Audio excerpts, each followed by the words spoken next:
સાબરકાંઠા સહિત ગુજરાતભરમાં મોટાભાગના ખેડૂતોનો ઘઉંનો પાક તૈયાર થયો હોવાથી એપીએમસી માર્કેટ યાર્ડમાં વેચાણ અર્થે પહોંચ્યા છે। જો કે આજે ઈડર એપીએમસી માર્કેટ યાર્ડમાં ઘઉંના ભાવ અચાનક ગગડી જતા સ્થાનિક ખેડૂતોએ જાહેર હરાજી અટકાવી હતી તેમજ સરકારી ટેકાના ભાવોથી ઘઉંની ખરીદી કરવા હંગામો મચાવ્યો હતો। જો કે એપીએમસી માર્કેટ યાર્ડ વહીવટી તંત્ર દ્વારા સ્થાનિક કક્ષાએ પોલીસ પણ બોલાવવામાં આવી હતી તેમજ ખેડૂતોએ માર્કેટ યાર્ડના ચેરમેન સહિત વેપારીઓ મામલે રજૂઆત કરતા આખરે ખેડૂતો તેમજ વેપારીઓ વચ્ચે સમાધાન થતા હરાજી શરૂ કરાઈ હતી। સાબરકાંઠામાં ઘઉંની આવક માટેનું સૌથી મોટું માર્કેટ યાર્ડ ઈડર ગણાય છે। જો કે રેકોર્ડ બ્રેક આવક માટે જાણીતા ઈડર માર્કેટ યાર્ડમાં આજે ઘઉંના ભાવની હરાજી તેમજ ઘઉંના ભાવની જાહેર હરાજી 480 જેટલો નીચો ભાવ બોલાઈ જતા ખેડૂતોએ જાહેર હરાજી અટકાવી હતી તેમજ એપીએમસી માર્કેટ યાર્ડ દ્વારા વ્યવસ્થા સંભાળવા માટે પોલીસ પણ બોલાવાઈ હતી। સાથોસાથ ખેડૂતોએ માર્કેટ યાર્ડના ચેરમેન સેક્રેટરી સહિત વ્યાપારીઓને ચોક્કસ રજૂઆત કરાતા આખરે 530 રૂપિયાથી ઘઉંની જાહેર હરાજીની શરૂઆત કરતા સમગ્ર મામલો થાળે પડ્યો હતો। જો કે આજે એક તરફ કેટલાય માર્કેટ યાર્ડમાં ઘઉંનો ભાવ ₹600 સુધી બોલાયો હતો તો બીજી તરફ ઈડર માર્કેટ યાર્ડમાં ઘઉંનો ભાવ 480 જેટલો નીચે બોલાતા તેના ઘેરા પ્રત્યાઘાત પડ્યા હતા। સાબરકાંઠાના ઈડરની આસપાસના કેટલાય ખેડૂતો પોતાના ઘઉંનો પાક સાથે સવારથી જ ઈડર એપીએમસી માર્કેટ યાર્ડ ખાતે પહોંચ્યા હતા જ્યાં સ્થાનિક કક્ષાએ હરાજીમાં વિરોધાભાસ સર્જાતા મોટી સંખ્યામાં લોકો દ્વારા હંગામો સર્જાયો હતો।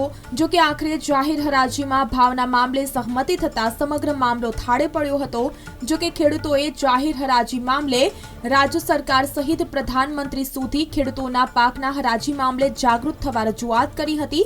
સામાન્ય રીતે ખેડૂતો સરકારી ટેકાના ભાવ મેળવવા સહિત ચોક્કસ વજન અને નાણાંની સલામતી માટે માર્કેટ યાર્ડમાં પોતાનો પાક વેચાણ અર્થે આવતા હોય છે ત્યારે આજે ઈડર એપીએમસી માર્કેટ યાર્ડમાં અચાનક ઘઉંના ભાવમાં કડાકો બોલી જતા સ્થાનિક ખેડૂતોએ હંગામો સર્જ્યો હતો।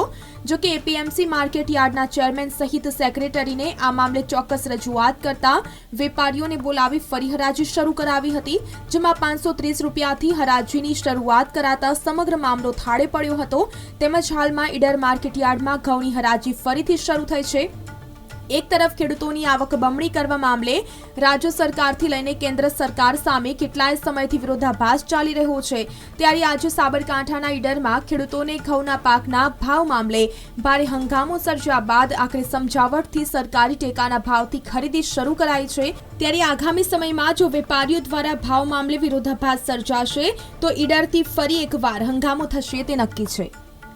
માર્કેટ યાર્ડ ઈડર ખાતે ઘઉંના ભાવો બાબતે કેટલાક ખેડૂતોને અસંતોષ પેદા થતાં એમની માગણી અનુસાર ઘઉંના ભાવ 500થી અપ મળવા જોઈએ પરંતુ માર્કેટ યાર્ડ ઈડરમાં જેવી ઘઉંની ક્વોલિટી હોય છે તેવા ભાવો પડે છે। આજે મિનિમમ ભાવ 490થી 550 સુધીના શરૂઆતના સ્ટેજ ઉપર ભાવ પડેલ છે।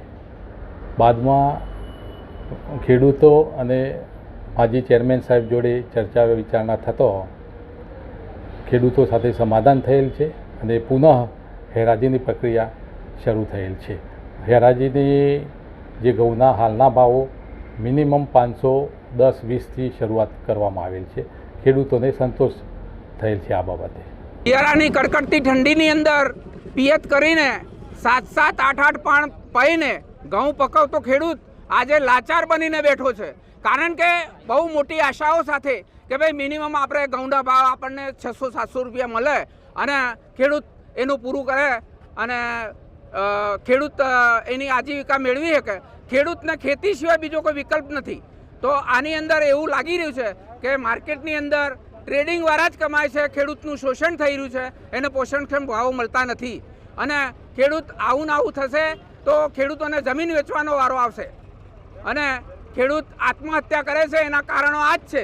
ઈડર એપીએમસી માર્કેટની અંદર ખેડૂતો ઘઉં વેચાણ માટે આવેલ હેરાજી શરૂ કરેલ સવારે 9 વાગે તો હેરાજીની અંદર 480થી હેરાજી શરૂ કરેલ જે ખરેખર તદ્દન ખોટું છે। સરકારનો ભાવ 500 ઉપરનો બોધેલો છે તો દરેક ખેડૂતને ઊંચો ભાવ મળે 550 રૂપિયાથી ઉપરનો ભાવ મળે એ રીતે દરેક ખેડૂતની માગણી છે.